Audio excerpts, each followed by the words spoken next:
उम्र थका नहीं सकती, ठोकरें गिरा नहीं सकती। अगर जिद हो जीतने की तो हार भी हरा नहीं सकती। कुछ इन्हीं पंक्तियों को सार्थक करती हुई एक ऐसी ही शख्सियत से आज आपका परिचय करवाने जा रहे हैं। जी हाँ, मैं बात कर रहा हूँ नागौर के लोकप्रिय लोक लाडले जननेता जनसेवक सांसद हनुमान जी बेनीवाल के बारे में। हनुमान जी बेनीवाल ने अपने जीवन के अब तक का पड़ाव किसान, मजदूर, शोषित, पीड़ित, गरीब एवं वंचित वर्ग को न्याय दिलाने के एवं उनके हकों की रक्षा के लिए समर्पित किया हुआ है।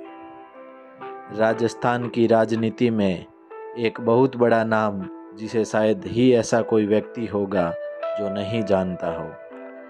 राजस्थान के दिग्गज जाट नेताओं के अग्रिम पंक्ति में हनुमान जी बेनीवाल का नाम आता है। हनुमान जी बेनीवाल अकेले सड़क से लेकर सदन तक विपक्ष की भूमिका में प्रबल माने जाते हैं। कहा जाता है कि बड़े बड़े नेता चुनावों से पहले हनुमान जी बेनीवाल से सदन के अंदर जाने देने के लिए निवेदन करने जाते हैं। हनुमान बेनीवाल एकमात्र ऐसे नेता हैं जिनके लिए जनता आधी रात को एक आवाज़ पर अपने खुद के वाहनों से एवं खुद के किराए से बेनीवाल जी के निर्देश पर आ पहुंचते हैं। ऐसा प्यार इसलिए देखने को मिलता है क्योंकि हनुमान जी बेनीवाल के पास में गया हुआ प्रत्येक व्यक्ति जो कार्य लेकर जाता है उसको हनुमान जी बेनीवाल हाथों हाथ करवाने का अपना पूरा प्रयास करते हैं। और यही वह वजह है जिसके कारण हनुमान जी बेनीवाल लोगों के दिलों पर राज करते हैं। साल 1994 में रामदेव जी बेनीवाल के लगातार 2 चुनाव हारने के 1 साल बाद एक नौजवान जयपुर के महाराजा कॉलेज के बाहर अपने कुछ साथियों के साथ खड़ा था। उसके साथी हर आते जाते विद्यार्थी को एक पर्चा थमा रहे थे और इस पर्चे पर लिखा था Hanuman Beniwal for president post. Hanuman ji Beniwal 1994 में महाराजा कॉलेज से पहली मर्तबा अध्यक्ष बने। यह सियासत में उनका पहला कदम था। 1995 में वह दूसरी बार महाराजा कॉलेज के अध्यक्ष बने। 1996 में लॉ कॉलेज के अध्यक्ष चुने गए। बतौर छात्र नेता वो तेजी से उभर रहे थे।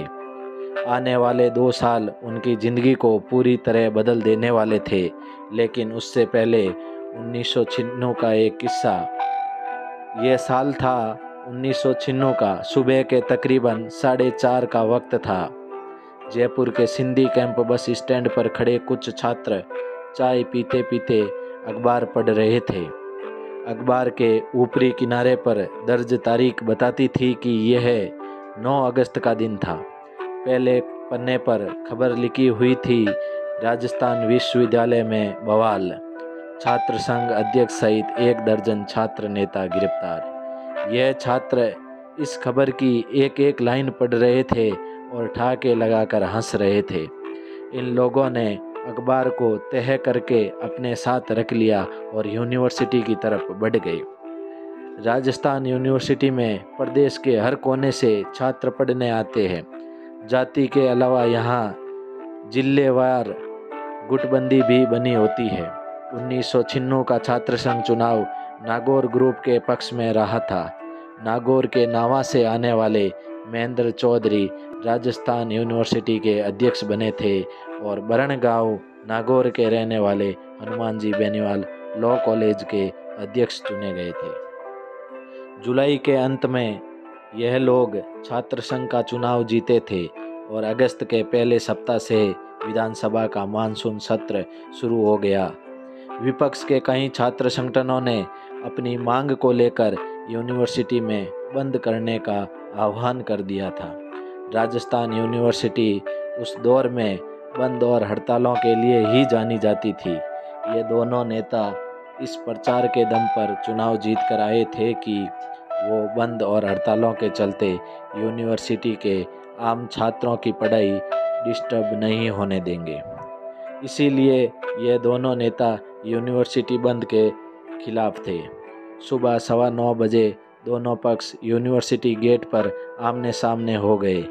दोनों तरफ से तनाव बढ़ता जा रहा था। पुलिस ने छात्रों की भीड़ को हटाने के लिए लाठीचार्ज कर दिया।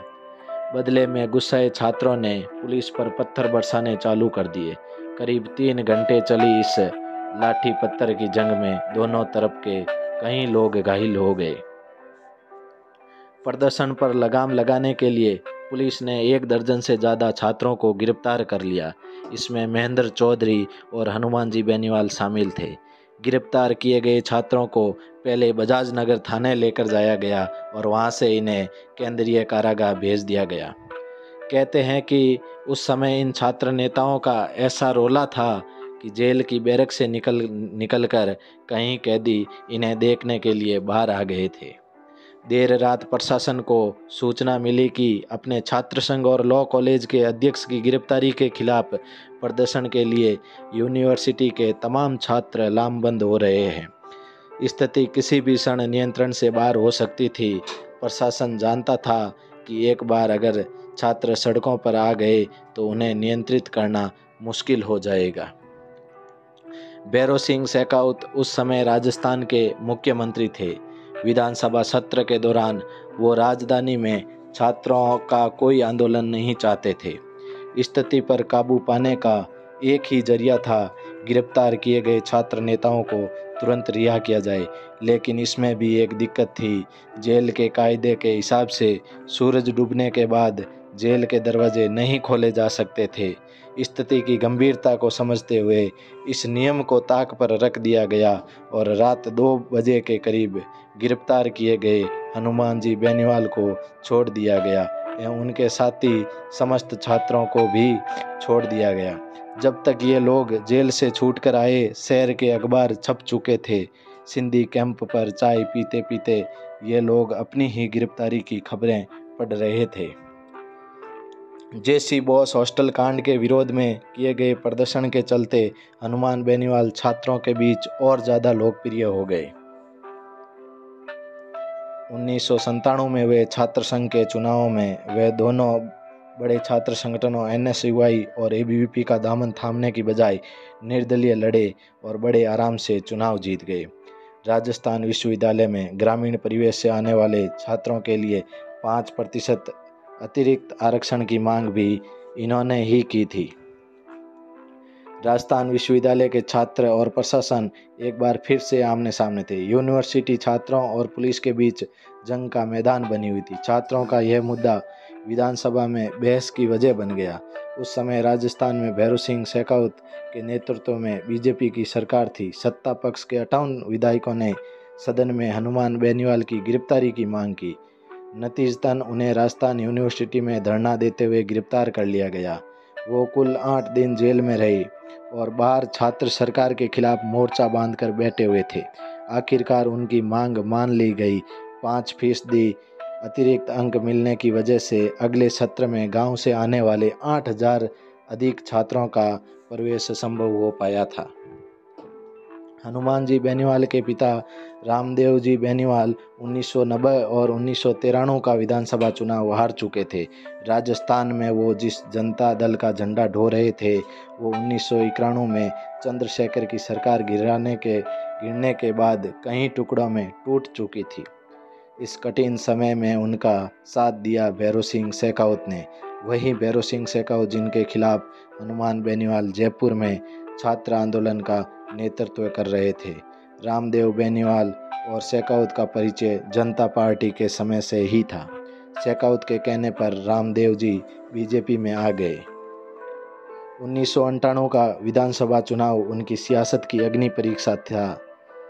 इस तरह चुनाव में हार का मतलब था उनकी सियासी पारी का अंत। रामदेव इस सीट से बीजेपी के प्रत्याशी के तौर पर नामांकन भर चुके थे और इस बार भी वह चुनाव के लिए जनसंपर्क अभियान जोर शोर से जारी था। 12 नवंबर को अचानक खबर आई कि दिल का दौरा पड़ने की वजह से रामदेव जी बेनीवाल का निधन हो गया। यह परिवार और पार्टी दोनों के लिए बहुत ही बड़ा झटका था। पार्टी के आला लीडर बेनीवाल के घर मातम पुरसी के लिए पहुंचे। वहां तय हुआ कि रामदेव जी बेनीवाल की सियासी विरासत को हनुमान जी बेनीवाल आगे लेकर जाएंगे। जरूरी क्रियाक्रम से फुर्सत पाकर हनुमान जी बेनीवाल अपने नामांकन के लिए निर्वाचन अधिकारी के पास पहुंचे। वहां जाकर उन्हें पता लगा कि उम्मीदवार के देहांत होने के स्थिति में हर राजनीतिक दल को 7 दिन के भीतर भीतर चुनाव आयोग को ये सूचना भेजनी होती है कि अब उसका नया उम्मीदवार कौन होगा। भारतीय जनता पार्टी की तरफ से यह सूचना भेजने में देर हो गई थी। ऐसे में उनका नामांकन नहीं हो सकता था। पिता की मौत के बाद उनकी सियासी विरासत का छीनना उनके लिए दूसरा सबसे बड़ा धक्का था। यह कठिनाई और संघर्ष के दौर की शुरुआत थी जिसे 1 दशक लंबा चलना था। हनुमान बेनीवाल मूलतः नागौर के बरण गांव के रहने वाले हैं।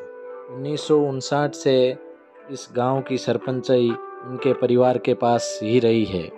बरण गांव में एक परंपरा है कि धुलंडी के दिन गांव के सभी लोग ठाकुर जी के मंदिर पर इकट्ठा होता है।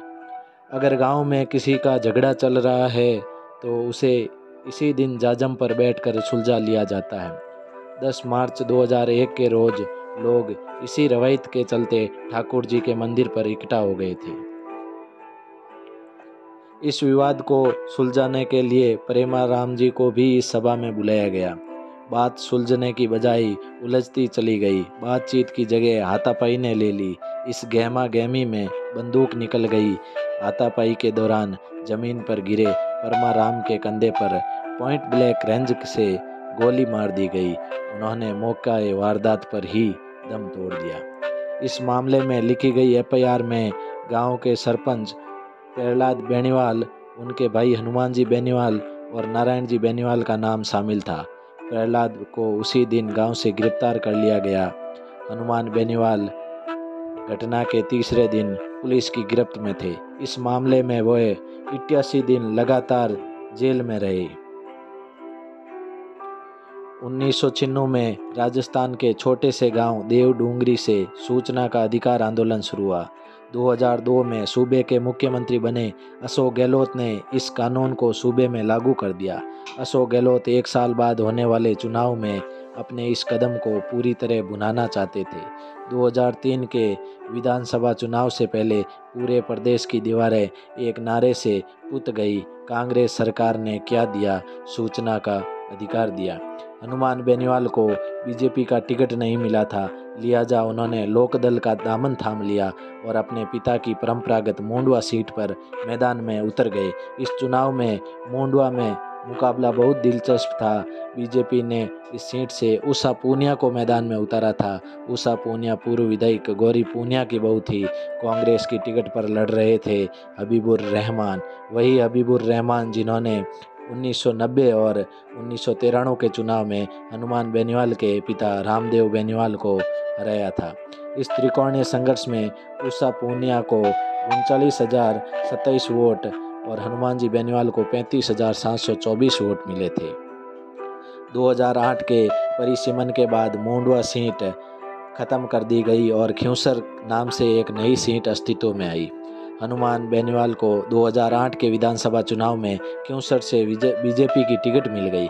कांग्रेस ने उनके सामने डॉक्टर सहदेव चौधरी को टिकट दी और बसपा से टिकट लड़ रहे दुर्ग सिंह चौहान ने मुकाबले को त्रिकोणीय बना दिया था। इस मुकाबले में सफलता बेनीवाल की झोली में गिरी। इसके बाद से तो मानो विधानसभा में एक सीट हनुमान जी बेनीवाल के लिए आरक्षित सी हो गई थी, जिस पर केवल और केवल उन्हीं का कब्जा हुआ करता था। लोकसभा चुनाव में भारतीय जनता पार्टी ने राजस्थान में एकमात्र नागौर सीट से अपने प्रत्याशी को नहीं उतारने का फैसला किया तथा हनुमान जी बेनीवाल को अपना समर्थन दिया और इस फैसले से राजस्थान में बाकी की सीटों पर भारतीय जनता पार्टी के अच्छे प्रदर्शन का श्रेय हनुमान जी बेनीवाल को ही जाता है। परंतु भारतीय जनता पार्टी के किसान विरोधी बिलों को लेकर हनुमान बेनीवाल ने इस पार्टी से दूरियां बना ली। ऐसा जनसेवक जननेता को पाना हम सब के लिए बड़े गौरव एवं सम्मान की बात है। संपूर्ण किसान कौम की तरफ से हनुमान जी बेनीवाल को दिल की गहराइयों से बहुत बहुत साधुवाद।